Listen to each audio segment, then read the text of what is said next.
Deborah Owens, America's Wealth Coach, and it's time to get wealthy. You're going to learn what you need to know and do to finally achieve the level of financial success you desire and you deserve.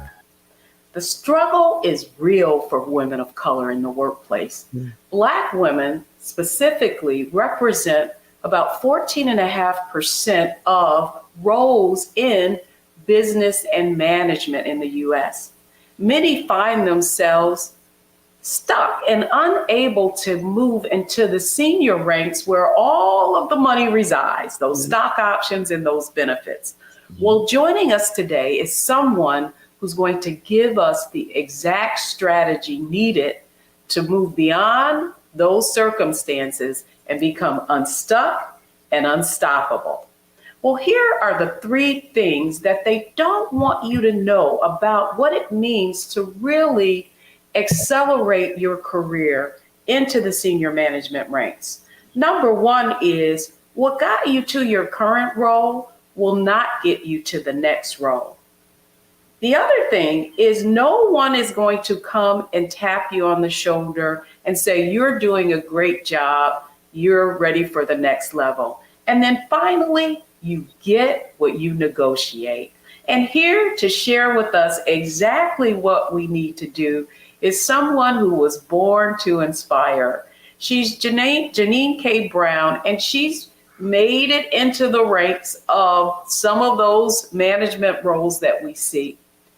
She has now made it her goal to help other women of color find their own success roadmap. She is the author of Unstuck and Unstoppable, and she's going to be sharing 5 strategies with us to help us move beyond those limiting beliefs and make it to the next level. Janine K. Brown, it's wonderful to have you here and show us how to get wealthy in our careers. Well, Deborah, thank you so much for having me. It is an honor and a pleasure. I feel super special. So thanks again for having me today. Super special. Well, you know what I'm excited about is the fact that we were able to spend some time together and I was able to learn a little more about you. And what's interesting, I'm gonna tell us that can we have a conversation? Are we family? That's exactly why I'm here. Yes, let's do it. Excellent.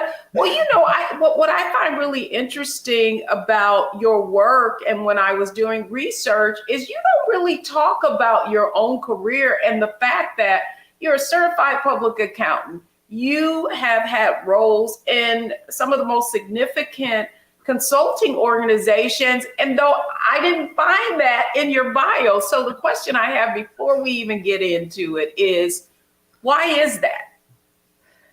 That is a great question. I think I spend a lot of time focusing on the results that we get for our clients and using my own career, my career roadblocks, my career successes, and try to model that for them before I start talking about the credentials.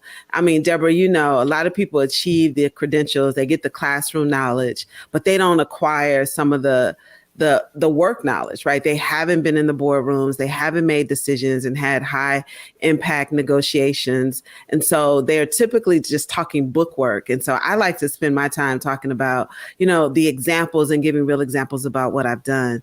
I'm proud of those things and those accomplishments. And I think the other thing too, when you get a license and it's not active anymore, you don't always talk about it. And I've kind of moved out of the accounting and finance space as a practitioner, but definitely in the space is helping women in accounting and finance achieve those high career goals that they have and make it into the C-suite. Well, the reason I bring that up is because I do feel like that lends itself to credibility. And the truth is, Janine, there aren't a lot of Black women in senior management roles. We often find ourselves as one of the only in many circumstances. And so I feel like you and I, we went in and we took the blows and the strikes, but we also got intel. that we're now able to share with others. And I guess that's the point that you're making. Yeah. And so I want to start with the framework for our financial success on Get Wealthy is mindset, strategy, and execution. And so I want to start with mindset because I do feel that particularly for women who are maybe first generation, even corporate executives and find themselves in that role, don't have like that person, that mentor, a family member whispering in their ear. And so as a result, they may not know how to operate. And so I want to begin with the first question really is, what is the mindset that women need to adopt in order to move into that next level or senior management in their careers? Deborah, I'm so glad you brought that up because mindset is really essential in having success in these corporate careers. I think, and it's not something that's taught in college. It's not even discussed in college. So when I think about that question, and I think about the challenges a lot of women have in the workplace, they haven't created the mindset that's going to help them move forward, work through the challenges that they need to work through. They're focused on the skills, like the skills that I have, my ability to get the work done faster, that I have the degrees. But mindset is essential. And the reason you need to have a strong mindset is because you don't know what's going to happen when you get in the office on any given day.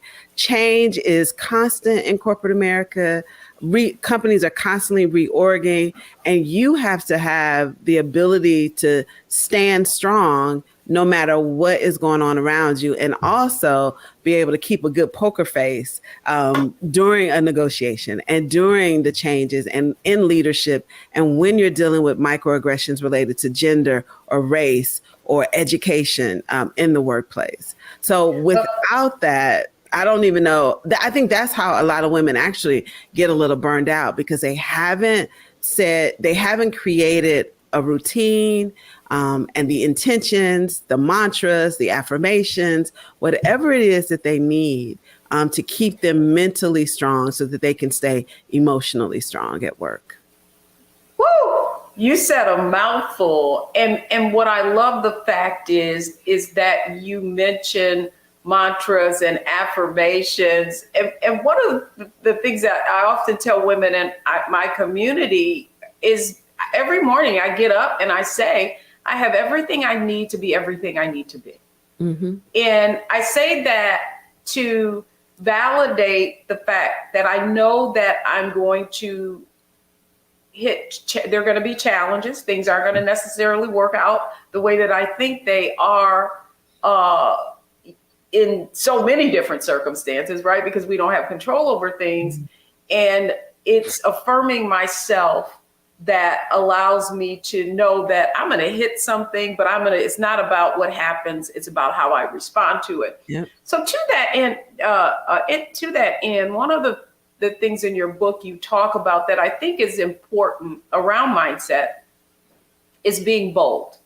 However, it's a double-edged sword for Black women in that typically I would find myself in rooms where I was the only, and everyone would know my name because I am the only and I stand out. And so I would always dress maybe more conservative and so that I didn't call attention to myself. And so I guess the question I have for you, what kind of risk is involved in being bold for Black women or women of color specifically? That's a great question. I think the risk in being bold for women and for Black women, and I think even other women of color, is the perception, right? The perception and all of the negative gender-related bias language that's tied to that, right? So, because when I talk about being bold in the workplaces, I'm talking about that inner boldness that you have to take a risk, to go after what you want, to speak up when others are not, right? To build the relationships and the goodwill in the workplace. But what often happens is when I do speak up, when I do shut someone down who is going in the wrong direction, when I demonstrate a level of commitment and passion, it's turned into, she's emotional, she's combative, she's hard and difficult to work with, she's angry. And we are not angry. But we have the same sort of passion and commitment and, forthright thought as men do, but it's often mislabeled. And unfortunately, Deborah, it's often mislabeled by us, right? You probably have heard those things. Oh, I don't want to work for a woman because she is. And then it's a list of very negative characteristics and adjectives to describe what she is performing at the same level, taking the same positioning, responding the same way as her male colleagues and counterparts. So I think, that's the biggest risk. The two things: women will mislabel it, and we shouldn't do that to one another. And then two, just overall, the microaggressions around women who are strong, bold, committed, demanding even leaders in the workplace are not considered. They don't get that same level of respect and honor as their male counterparts. And in particularly, their white male counterparts. They don't get the same level of respect or even reverence, right? We love strong leaders, but not when they're women, and definitely not when they're Black women. That was a mouthful. And finally, so the question, like if I'm watching this, I would be like, whoa, like that's how I'm going to be perceived. So I guess the point that I want to leave this segment in terms of mindset with, like, what can you do to steel yourself? Because we're talking about mindset, right? Mm-hmm. And acknowledge that this exists in the workplace and still test the waters and be bold. What I do with my clients, Deborah, is tell them that you can be all of those things, but you can't be those things in isolation.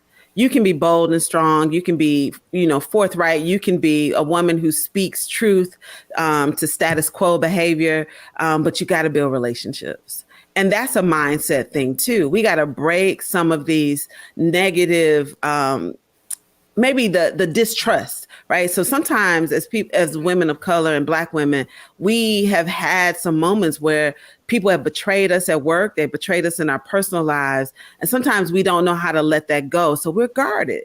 And we're guarded for right reasons, right? There are factual reasons. We got the evidence and the receipts to say why this happened and why we've taken on this other behavior.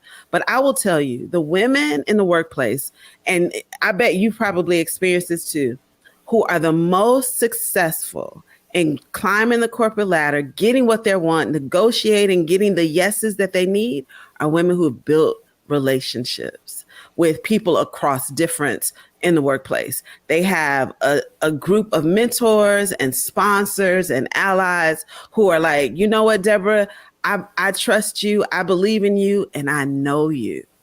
And they may know a little bit they might not know all your stuff, all your business, but you created a way that they know a little bit about you. They have a lens in what your core values are, what's important to you, maybe even a little bit about your personal life.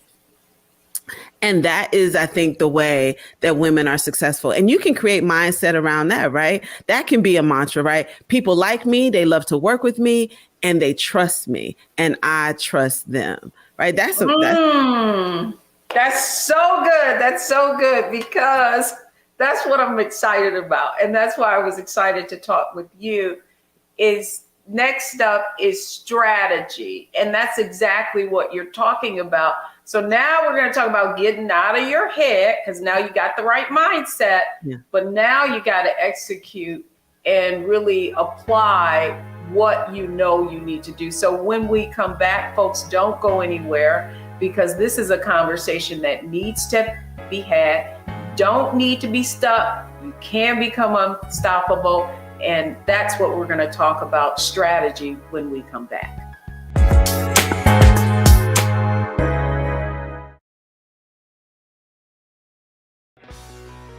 Let's be honest, as successful women, we're crushing it. Maxed out 401k and Roth IRA? Check. Aggressive savings and investments, check. Yet, the freedom our success was supposed to buy can leave us stuck on the six-figure hamster wheel, watching retirement slip further down the road. There's another way. Get coaching courses and community at wealthyu.com.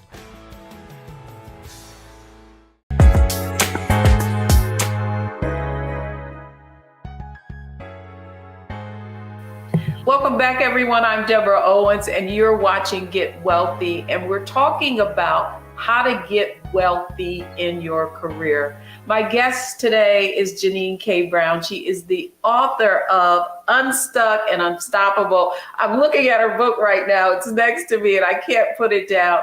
So, Janine, let's talk about, we talked about mindset, and I so love the way you frame that about I'm likable. Right. And having mantras that can really build us up so that we can develop those relationships. And one of the things that I learned early on in my career that I think can oftentimes be a landmine for Black women and women of color in their careers is not understanding the importance of doing dinner. And so when I say do it, I learned that in my management training. It's going outside of the workplace so that you can develop relationships with people that don't necessarily have to do with, as you so aptly put, your skill set. Doing dinner is everything. Dinner, lunch, and breakfast. Deborah, I tell my clients when I'm working with them in an executive coaching relationship, that's one of the first things I actually have it on the intake sheet. How many of your clients or stakeholders do you go to lunch with each month? And most of the time it's 0. People don't do it. They will go to lunch maybe with someone, maybe before the pandemic, if it was a group setting, but they weren't intentional about scheduling lunch with their leadership in their organization. They would never go ask the partner in the corner office just to go to lunch with them. They would only do it if it was a group thing or a work-related function. They don't invite their clients. They don't even invite colleagues in the same position doing the same work at a competing firm. There is money on the table. People are leaving money on the table. I love the phrase, your network equals your net worth. It is so true. I believe in having meals and talking about things related to the work, the industry, and the clients you serve outside of the day-to-day work. Your work day. You don't have to only do that between, 9 and 5 o'clock. You really should go to dinner because there are things that you will learn about your industry, learn about this going on with your company that people aren't talking about in the office. So if you don't have it, you need to go to dinner, go to lunch, go to breakfast with someone that you work with or a client or a stakeholder. Well, what you just described really, Janine, is career strategies. Mm-hmm. And in your book, what I love is that you have really put a framework together, and it is the 5 strategies for becoming unstuck and unstoppable. And we're certainly touching on one of those strategies, and that really is building relationships and a network. But before we go any further, I'd love for you to give our audience like an example who applied one of those strategies, and and you don't have to put names or anything like that, mm-hmm. but an example of one of your clients who applied one of these strategies and actually became unstuck and unstoppable. There's so many. Deborah, the best clients are the ones that do what you, follow the framework. Don't even go there, girl. Don't even go there. With the framework. And so I am really fortunate to say, I know at least 90% of my clients who applied these frameworks have received either 40% or more in a compensation from one job to the next, or even within their organization. They went back and renegotiated their employee agreement with their leadership and realized I was leaving so much on the table. So I have one particular story in the book, and she was a client and friend, but I think her story is perfect for this conversation. she had left an organization she had worked with right out of college, and she knew she wanted to come back in that organization as a partner. And I remember we were together at a conference and she mentioned it to some folks that she used to work with. Some of them were partners already in the firm. And she was in a pretty senior, visible leadership role in a government organization, a governance organization, and was leading the local office in the city she was in, traveling back and forth to DC, just really high visible roles. And I remember when she told them that she wanted to come back, but she wanted to be a direct admit partner. And so what that means is she wanted to come back and have the partner title. She didn't want to work her way back up to partner. She wanted them to hire her and say, we're bringing you back in and you're going to be a partner in this particular practice. When I watched how people interacted with her and was telling her, oh, you got to come back, they really treated her like they were her big brother, big sister, like she was a kid. And I was like, they don't even realize what she's doing and what she's saying. And we talked that night and I said, these are the things that you need to do. You need to be clear about who you are and what you want to achieve. You need to make sure that your skills, level up your skills, whatever you're missing. And you get those skills through board leadership, working in high visible volunteer roles that are respected in your profession. You get your name out there, writing articles, whatever it is, right? Be clear about the skills you need and start networking with people who see you the way you see yourself. And she followed she followed that framework. Ended up going back to school, which wasn't on her agenda, to get another degree from an Ivy League school. Everybody doesn't have to do that, but that just happened to fall in her lap. And guess what? She went back as a direct admit partner. And all of those people who were kind of giggling and telling her she was going to have to come back at a lower role and work her way back up were shocked and amazed that what she said, but she spoke it, right? When we talk about mindset, she spoke it, she put a plan together, she followed the advice that I gave her and more, and she came back and she was a partner in that firm. That's interesting that one of the points that you make, and I hope our audience really gets this, is that perception is reality. And the words that we use are creating that perception. Mm-hmm. And I do believe, and I that sometimes women specifically, and I've been guilty of this, and I remember a very powerful man saying this to me, and that was that everybody doesn't have to like you. And I had to receive that in the right way, because sometimes what we don't understand is that being a people pleaser or doing things, acquiescing, I think is something that I found myself doing, even though I knew that I could be more powerful, but not wanting to shine too much because, my leaders or my, my management team wanting to be that team player, not recognizing that the level of over me was observing me to see if I could conduct myself in a role where others at my level would respect me even more so, because I had that, and that's leadership, right? Mm-hmm. So I think that's the point that you're making for her, that she had to realize how she was being perceived, and that perception was one which wouldn't lead her into senior management.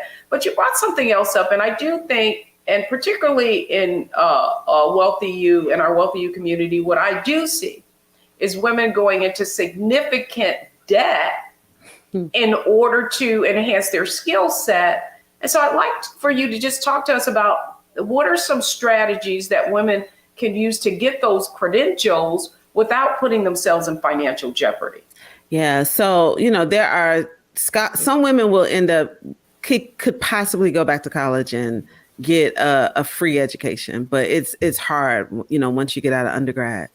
I think the first thing I would tell anybody is the first thing I would do is actually hire an experienced executive coach who understands your industry, understands where you are in your profession, and can help you put a framework together to decide what to do. I think sometimes we make these decisions in isolation, and we think we have to do what others have done. So we think, oh, this person got an MBA, they got an executive MBA from Kellogg, and I got to do the same thing to get promoted. But what they don't know is that a lot of people get those advanced degrees and those expensive degrees and don't exponentially increase their income and their salaries. They don't know how to do that, even getting the degree, because what they don't tell you is that when you go to grad school, they don't tell you how to manage your career. It's just more education. So that would be the first thing, Deborah, I would tell people to do is get an executive coach. Have a thought partner in the process that is unbiased and has nothing to gain and nothing to lose by the decisions that you make, right? And you can have thoughtful conversations about it. And then I would say, figure out what those success strategies are that others have done. And this is again about the relationship building. Talk to the people in your organization that are in the roles that you want and find out what they had to do to get there. Find out what skill sets, what kind of, things that they have to learn to become. Because I think one of the things that happens with Black women, we got the good gene of looking young, right? And sometimes that works against us. It used to work against me, right? People would think, that I was sometimes 5 to 7 years younger than I was. They would also think that the white man that was in the room with me was senior than me.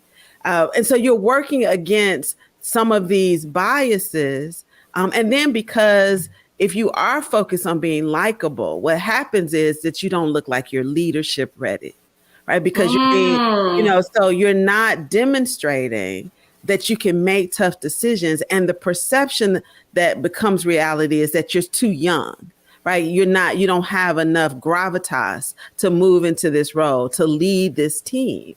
And so I think that's what happens to a lot of women is that they're not positioning themselves. But I'll tell you, executive coaching does it. Deborah, right? If most executives in organizations have a coach, they've worked with a coach for a long time, and they constantly keep a coach on speed dial because they need a safe place to go to help make decisions. And they're constantly managing and being strategic about their salary, their career, and then that career, what does that salary, the salary that they make, the benefits that they can negotiate, and the opportunities that are out there. They get a chance to have a place to go and talk those through. That's good, because this is a great segue, because when we come back, we're going right into execution. I want to talk about, I think oftentimes, if you have never, what I find interesting is the amount of Black women specifically who have never hired anyone for their professional development. And I'm sure you're aware of that too. So when we come back, that's the discussion I want to have around how do you find that and execute on that. So folks, when we come back, we've covered mindset, just talking about the mindset that you need to have in order to move beyond and become unstoppable in your career. We've talked about some strategies, and it really is about how you proceed. But now we want to talk about executing on what we've discussed so far. So don't go anywhere, folks. We'll be right back.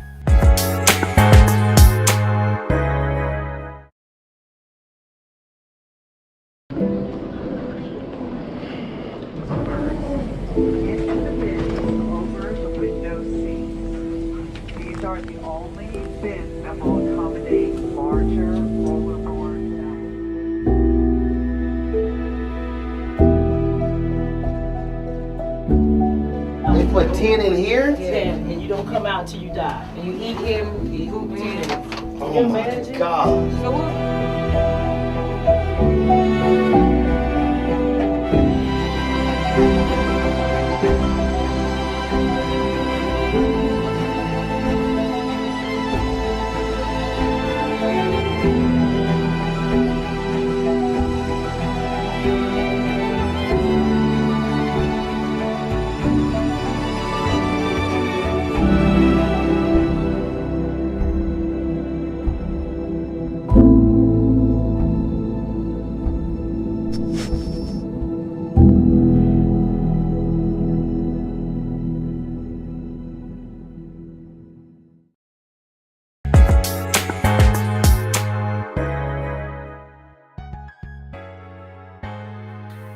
Welcome back, everyone. I'm Deborah Owens, and we've been having a wonderful conversation about becoming unstuck and unstoppable with Janine K. Brown. Janine, we left off.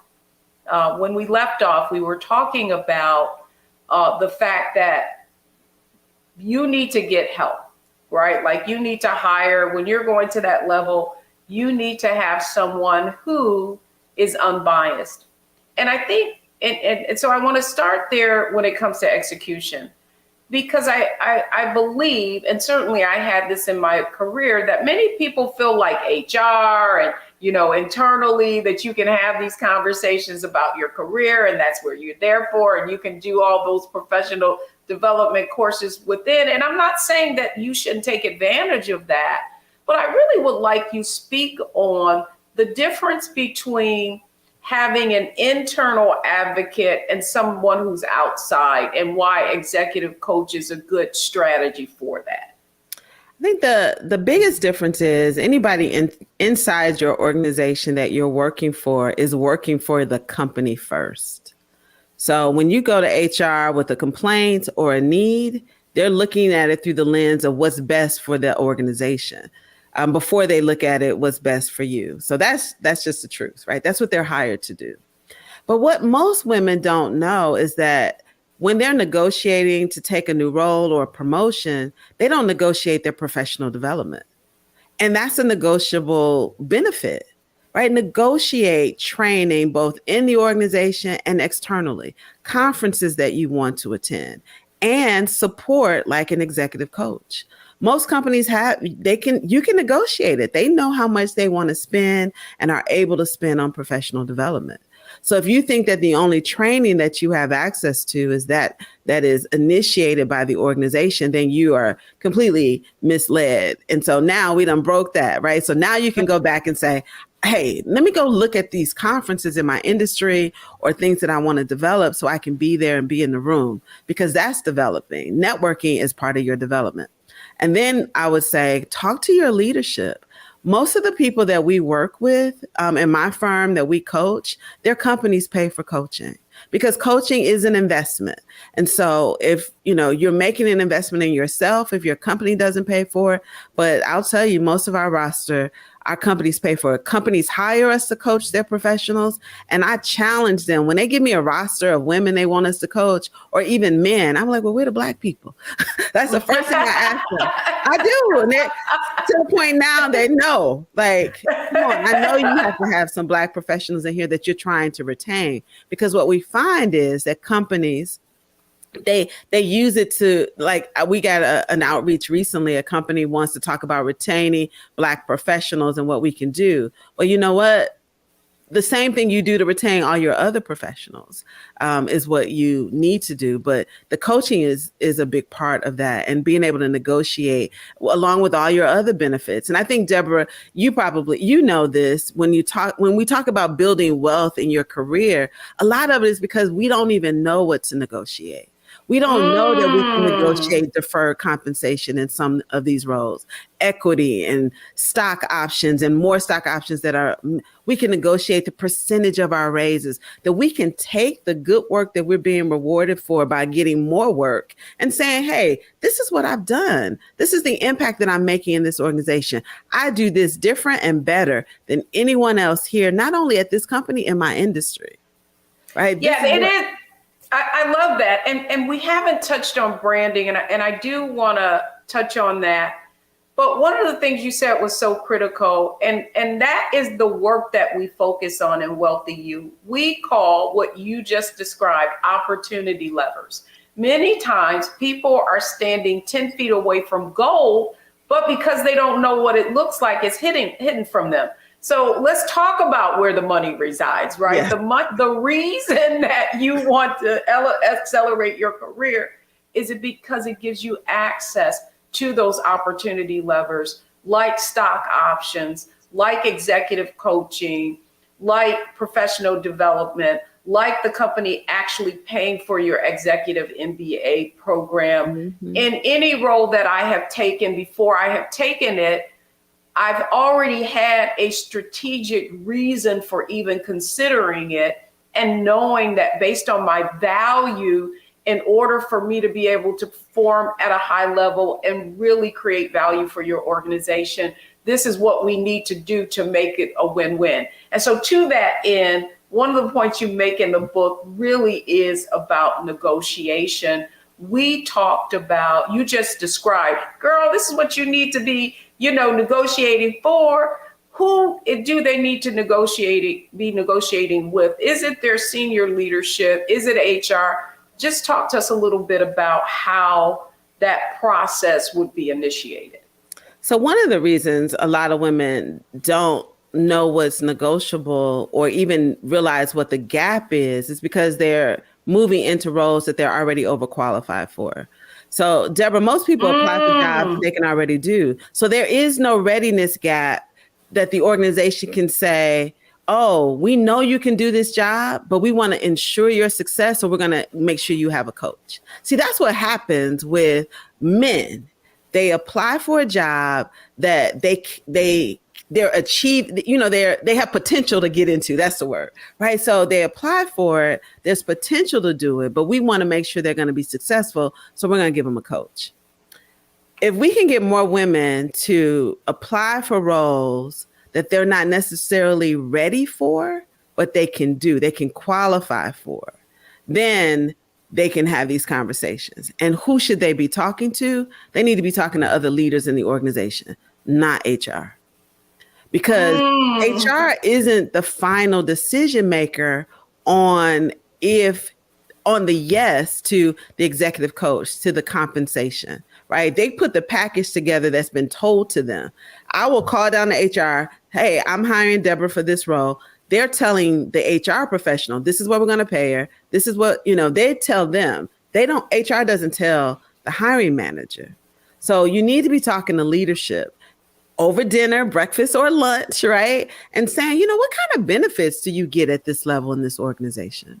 What kind of things should I be considering when I'm thinking about moving to the next level? What kind of financial things? See, we don't ask those questions. We ask, well, what kind of skills do I need? Yeah, well, we don't. Should I know how to do pivot tables in Excel? And, No, but that's doing the work. But I think here's what I believe. I believe, and it's not what I believe. I mean, the studies show is that a woman will look at a role to pursue and it'll say you need these 10 different skill sets, right? And then she'll say, oh, well, I have 7. I'll go back when I get the other 3. Whereas the man will say, oh, I got 4. You need these 10? I got 4. The rest I just, I'll wing it or I'll get someone to teach me.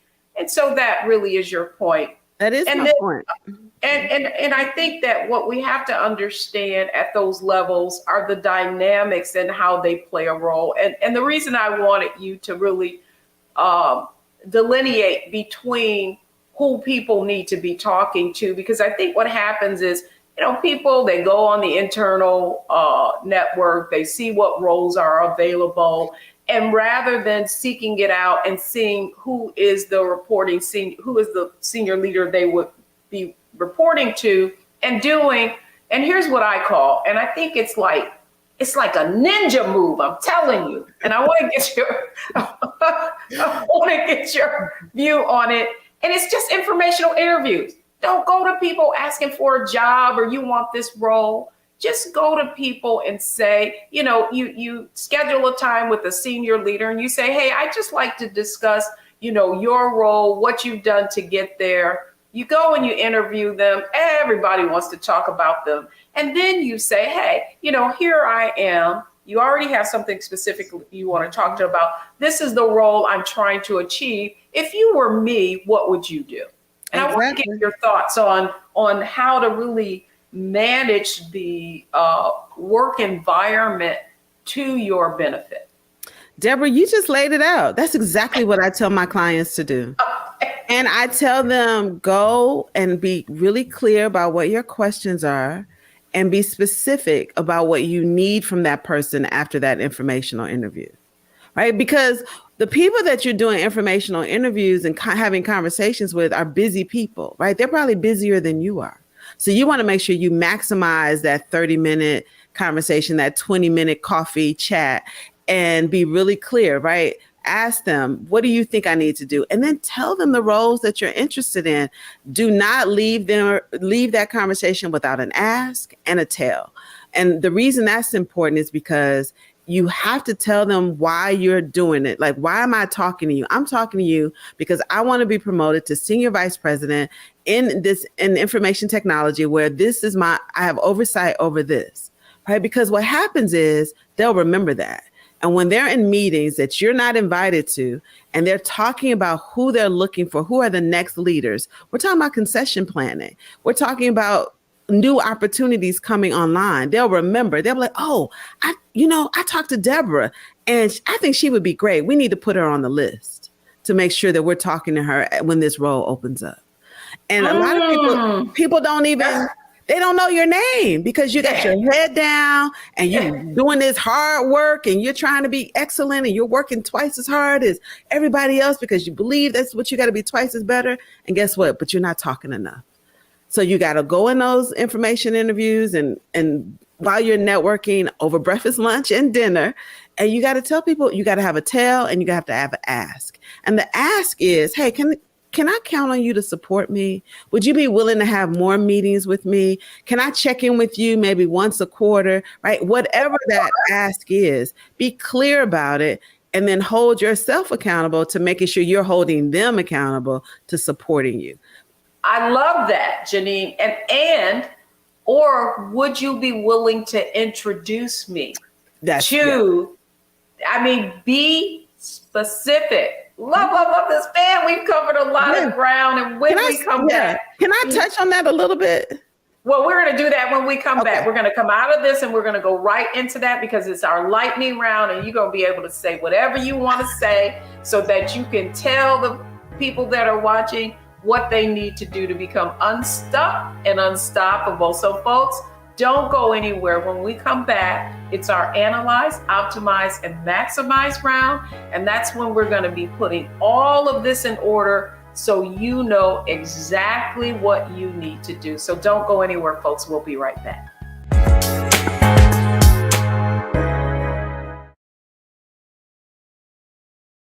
Black Star Network is here.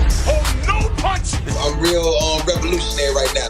Thank you for being the voice of Black America. All momentum we have now, we have to keep this going. The video looks phenomenal. See, there's a difference between Black Star Network and Black-owned media and something like CNN. You can't be Black-owned media and be scared. It's time to be smart. Bring your eyeballs home. You dig?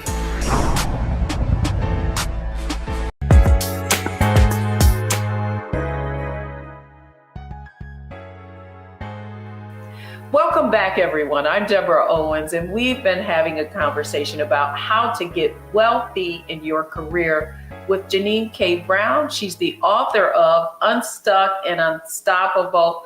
Janine, you've given us so much today, but I want to talk about now, how can we pull this all together? So let's talk about how we can analyze, optimize, and maximize all of the things that we've discussed today. So welcome back, Janine. Well, thank you, Deborah. Glad to be here. Excellent. So when we ended the last segment, we were talking about something that you wanted to expand on. And this is our Analyze, Optimize, Maximize segment. So I want to start with analyzing a lot of the information that you have, basically given us on what Black women of color need to do. So let's expand on what we were just talking about as it relates to being specific and asking for something specific. Yeah, I liked when we were talking about asking for introductions. I think don't be shy or afraid to ask someone in your network or in your organization to introduce you to someone, to make a connection. When I was younger in my career and I worked in public accounting at a global one of the big 4 public accounting firms here in Atlanta, I remember talking to one of the partners, and there was someone in the community I wanted to meet.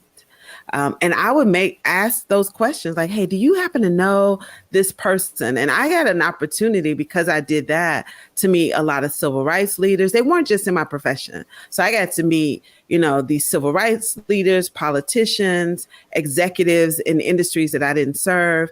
And that's how I built my network in Atlanta. There's probably, you can say, hey, do you know this person? And I probably say, if I don't know them, I have a 1-degree connection with them. So I think that's the other thing. We have to be willing and humble enough to, one, know who we need to know, but also know that it's okay to ask people to make an introduction to you and move away from, I don't need any new friends, and say, I'm always looking for new friends and new contacts and new relationships.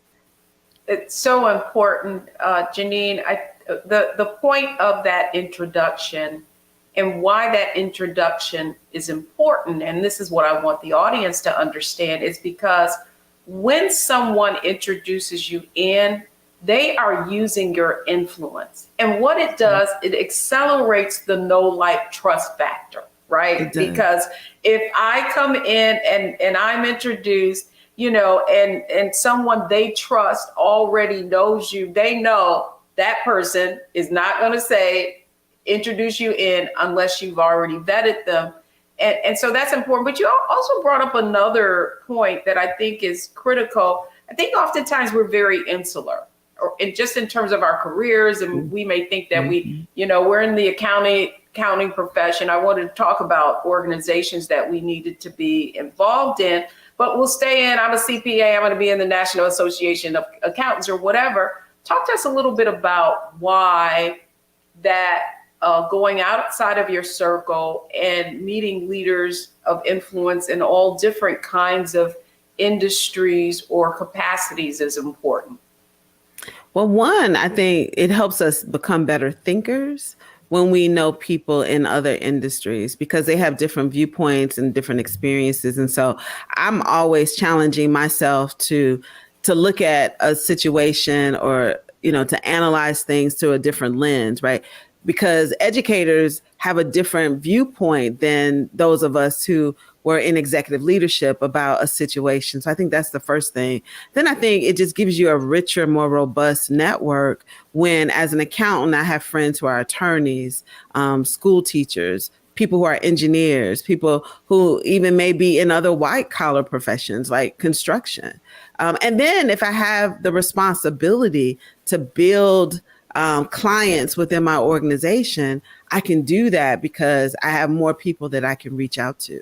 I think when we stay and only talk accountants only network and talk with and vacation with accountants, then you don't get to see the whole 360 view of how business is run. I'll tell you, when I started working in the manufacturing industry, I started building relationship with plant managers who were completely different than me, but they had so much operational experience and insight, which is really what was the reason I went back to get an MBA, because what I recognized is that I didn't know enough about business in the way that I needed to work with plant managers and to understand their needs and understand how businesses grow and understand about investments and expanding. I knew the accounting piece of it and the taxation part, but not the whole piece. And so just hanging around plant managers, I learned some new vocabulary words,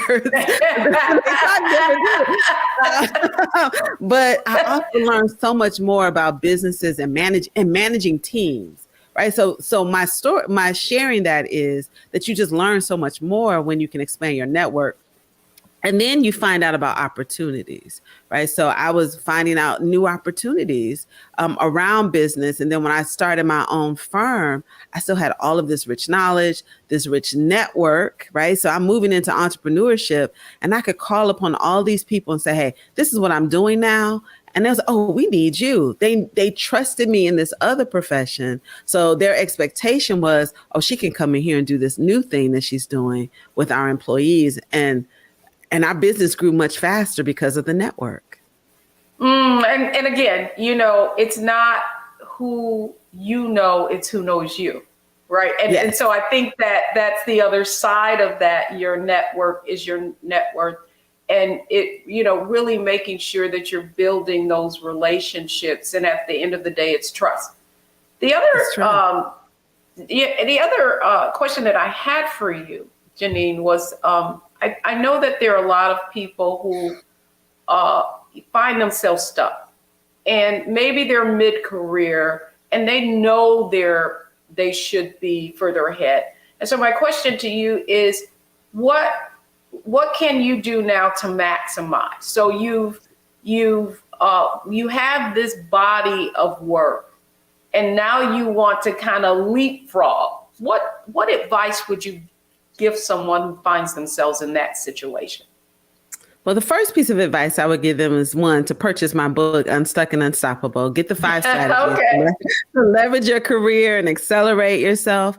And then I would say, let's get a strategy together. Get out the pen and paper, put the computer down, get out the pen and paper, and let's walk through a strategic plan about what you need.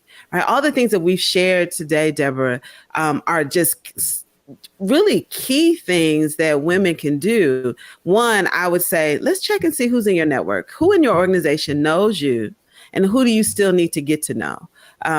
What do you want to accomplish? I even tell people to start with the end in mind. What's the job you want to retire with? At your retirement party, when they are celebrating you, what do you want them to say was your last role in the organization? And what do you want that compensation to be? I want to leave being an executive vice president over, customer experience at Bank of America. And I want to be making $325,000 a year. And these are all my benefits. Okay. Then we know where we're going. Then we can figure out how did others get there? And what do you need to get there? And then I would say, get an executive coach, because I have seen, even with my own clients at our firm, that when people coach with us, they level up their knowledge about business, their roles, negotiations, building better relationships, and what opportunities are out there. Because by the time you set your goal, you've seen this, Deborah, the job that you want might not even be a job anymore, but new jobs and new things have come online, because that's how fast business is moving. So having that executive coach there to help you stay ahead of the game is going to be essential if you want to leapfrog. It is possible to do that without going back to school. You can do short-term learnings like certification programs, leadership development programs at universities, or through other programs, other independent programs, like we have one for women, and ours is certified, and our clients will say, hey, we want to bring people through your program because we've seen the results. So there's a lot of things you have to do without going back to get another 2-year degree, making a $75,000 to $100,000 investment. You can make an investment, a fraction of that, by getting an executive coach, reading the book Unstuck and Unstoppable, but really being clear about the strategy and where you're taking your career, so that you can get there. Because if you don't have a target, and a lot of women are scared to say what that job is that they want because they don't want to put it out there, but say the job, because if you don't say what role you want, how do you know when you're going to get it? How do you know what it is when you get there? Right? So that's so good. Yeah. That's so good, Janine. You achieve it. Well, let me just say this. You were speaking music to my ears when you said you don't have to go invest another $75,000 to $100,000. There is strategy. And finally, Janine, how does our audience get in contact with you and learn more about the work that you do? So they can reach me at on our website at everyday-lead.com. So that's where we do the bulk of our work with clients. We do professional development training programs. We curate roundtables and other events for men and women in their organizations. And we do them through the lens of diversity and creating psychologically safe spaces for organizations. And we also offer executive coaching. If you want to invest in executive coaching yourself, you can hit us up there. If your company wants to do that, we do that too. You can purchase my book on Amazon and also get more information about the book at unstuckandunstoppablebook.com. Excellent. We're going to make sure that we have the link to how you can connect with Janine K. Brown. Janine, thanks so much for sharing how we can become unstuck and unstoppable. When we come back, folks, the 3 takeaways from today's show that you need so that you can become unstuck, stuck, and unstoppable. Don't go anywhere, folks. We'll be right back.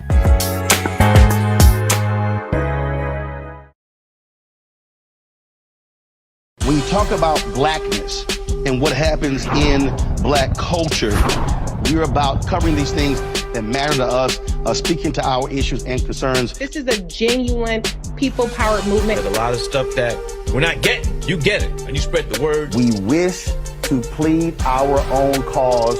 Too long have others spoken for us. We cannot tell our own story if we can't pay for it. This is about covering us. Invest in black-owned media. Your dollars matter. We don't have to keep asking them to cover our stuff. So please support us in what we do, folks. We want to hit 2,000 people, $50 this month, raise $100,000. We're behind $100,000, so we want to hit that. Y'all money makes this possible. Checks and money orders go to P.O. Box 57196, Washington, D.C. 20037-0196. The Cash App is $RM Unfiltered. PayPal is R Martin Unfiltered. Venmo is RM Unfiltered. Zelle is Roland at RolandSMartin.com.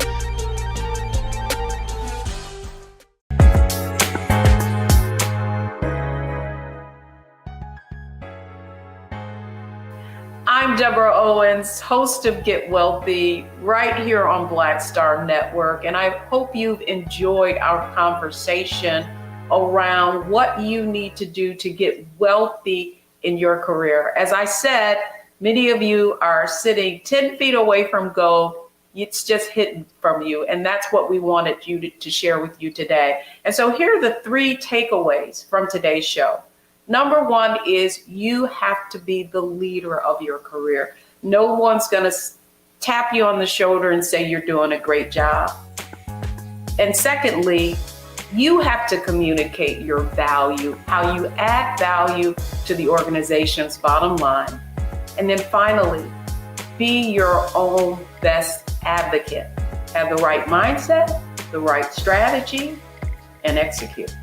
I'm Deborah Owens, America's Wealth Coach, and thank you so much for joining us today right here on Black Star Network.